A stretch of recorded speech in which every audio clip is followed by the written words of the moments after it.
Liqa, salam alaikum, bonjour ou bonsoir les amis, j'espère que vous allez bien partout où vous vous trouvez, en tout cas c'est ce que je vous souhaite et pour le meilleur de toutes les situations bien sûr. Bienvenue sur votre chaîne Bled Maghribia qui attend comme toujours vos encouragements.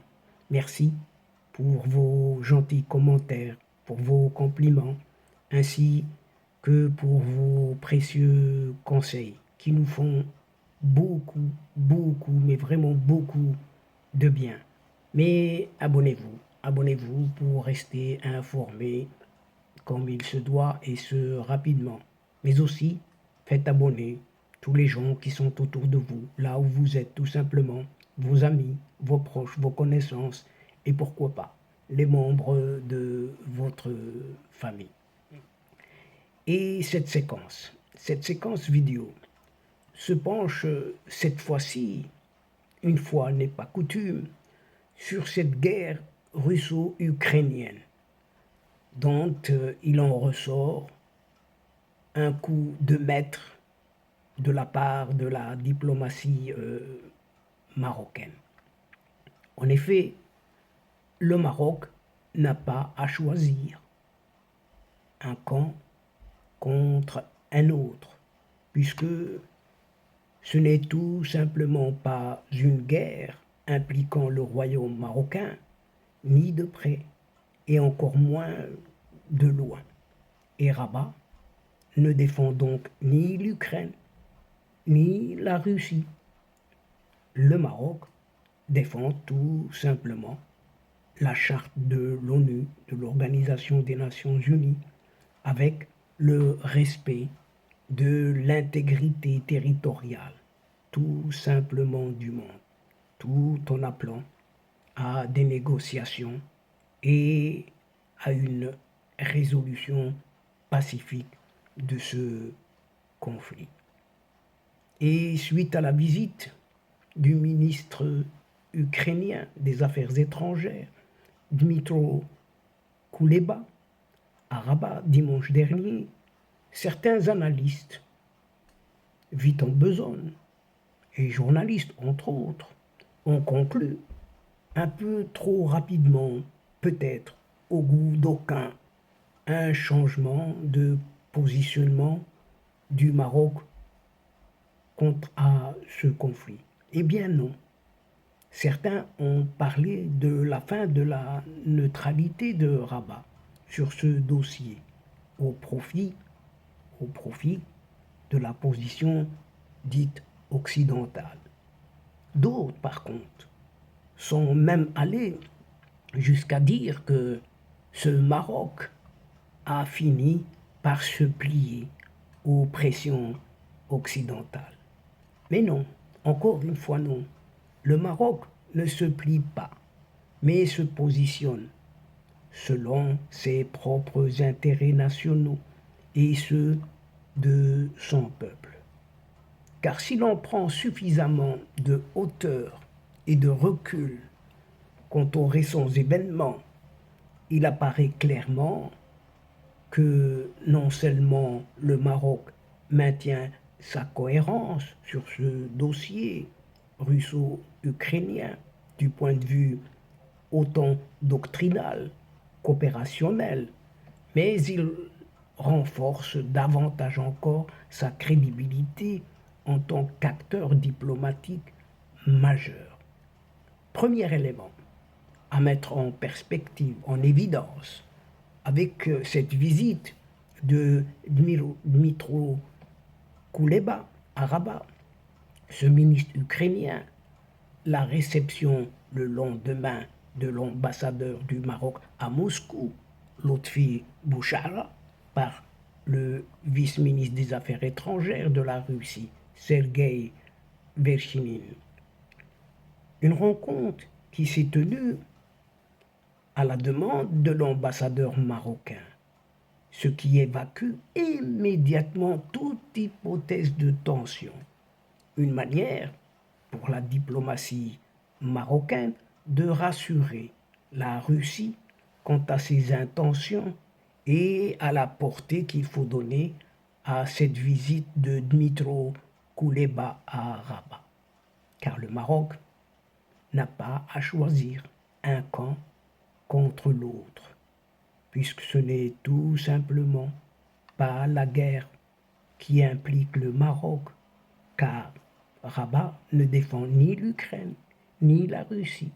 Rabat défend la charte de l'ONU et le respect de l'intégrité territoriale, tout en appelant à des négociations et surtout, à une résolution pacifique de ce conflit. Mais la raison de cette rencontre à Moscou entre l'ambassadeur marocain et ce vice-ministre des Affaires étrangères russe, qui semble clairement s'inscrire dans une démarche allant au-delà de la clarification des positions, vise avant tout un objectif plus subtil encore et surtout plus tactique aussi. Il s'agit, si l'on peut dire tout simplement, pour le Maroc, ni plus ni moins que de mettre en concurrence Moscou et Kiev sur le dossier du Sahara marocain. Et Kiev a toutes les raisons de soutenir le Maroc dans sa défense de son intégrité territoriale, car l'Ukraine est elle-même confrontée à une remise en cause de la sienne, et en plus, elle a toutes les raisons du monde de voir une certaine Algérie, ou en tout cas son régime, Algérie comme pays effectivement, ou tout du moins potentiellement hostile à sa cause, en raison des liens militaro-économiques étroits qui lient un certain Alger à Moscou. À terme, cette dynamique devrait aboutir tout au tard à une reconnaissance ukrainienne de la marocanité du Sahara, et qui vivra verra.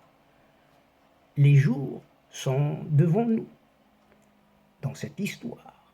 Et de l'autre côté, Moscou n'est retenu sur ce dossier que par la manne financière des commandes militaires venant d'un pays à côté, à l'est, Algérie, et par une certaine proximité héritée d'une certaine guerre froide du passé. Car au fond, mis à part cet aspect, Moscou a une multitude de raisons de se positionner en faveur du Maroc. Premièrement, il en va de la cohérence de sa propre doctrine et de son narratif, notamment concernant une certaine annexion de la Crimée, qu'elle considère comme un territoire historiquement russe et comme le berceau de la chrétienté russe, puisque c'est à Kherson en Crimée, qu'un certain prince Vladimir Ier, a été baptisé. C'est en Crimée. Cependant, le seul parallèle que l'on peut établir entre ces deux dossiers est d'ordre tout simplement historique, car effectivement, le Sahara est historiquement marocain, qu'on le veuille ou non, et que cela déplaise, de même que la Crimée est aussi historiquement russe. Mais la principale différence réside dans ce qu'on appelle la démarche. Puisque là où le Maroc défend son intégrité territoriale dans le respect du droit international, la Russie a décidé de contourner les règles. Ainsi, il ne s'agit pas de dire que les deux dossiers, celui de cette Crimée ou de cette Ukraine, les dossiers avec celui du Sahara sont similaires, loin de là. Mais il s'agit avant tout de mettre en avant que la diplomatie est aussi une affaire de perception et de narratif. Il en résulte que soutenir le Maroc sur le dossier du Sahara marocain équivaut pour Moscou à renforcer son propre narratif concernant cette fois-ci la Crimée. Un peu, un peu à l'image d'une certaine Serbie qui soutient le Maroc, car la Serbie elle-même est confrontée à une remise en cause de son intégrité territoriale par la perte d'un certain territoire appelé Kosovo, qui, rappelons-le, n'est pas reconnu par le Maroc jusqu'ici. Enfin, enfin, dans ce nouvel ordre géopolitique mondial, en gestation tout le temps, la Russie se doit d'agir activement pour éviter tout enclavement diplomatique sur le continent africain, dont le Maroc est une porte d'entrée tout de même, et surtout un acteur géoéconomique majeur. Ainsi, optimiser cette fenêtre d'opportunité géopolitique en mettant subtilement en concurrence Moscou et Kiev en faveur du royaume marocain est un coup de maître, effectivement, un coup de maître diplomatique qu'il s'agit de saluer très très haut. Cette thèse est d'autant plus renforcée que le ministre marocain des Affaires étrangères, Nasser Bourita, pour ne pas le nommer, a clairement affirmé que le Maroc entretient d'excellentes relations, aussi bien avec l'Ukraine qu'avec la Russie. Et par conséquent, le Maroc, en plus d'affirmer à nouveau la cohérence et l'efficacité de sa doctrine et de sa démarche diplomatique, se rapproche jour après jour d'une certaine résolution définitive de ce dossier, au détriment de certains dont la doctrine diplomatique se résume à une tactique de sabotage systématique, vouée à terme à un irrémédiable échec. Et donc, chers amis, mesdames et messieurs, c'est ici que prend fin cette séquence vidéo, tout en prenant congé de vous, mais nous espérons vous retrouver très très bientôt avec un immense plaisir et comme d'habitude, bien sûr. Merci pour votre participation, de nous suivre jusqu'au bout des séquences, sans oublier de nous aider mutuellement et d'aider votre chaîne, tout simplement en vous y abonnant en masse, de faire abonner vos proches, vos amis, tous ceux qui sont autour de vous, tout simplement pour être informés. Mais surtout, n'oubliez pas de partager autour de vous les séquences vidéo en allant chercher quelques petites adresses dans votre téléphone et avec un simple clic et le tour sera joué. Cela ne va vous prendre que quelques petits instants. Et pour cela, un tout grand merci. Vraiment un tout grand merci. Quant à moi, il ne me reste plus qu'à vous dire au revoir les amis et à la prochaine fois, Inch'Allah, الأصدقاء السلام عليكم ورحمة الله وبركاته مع السلامة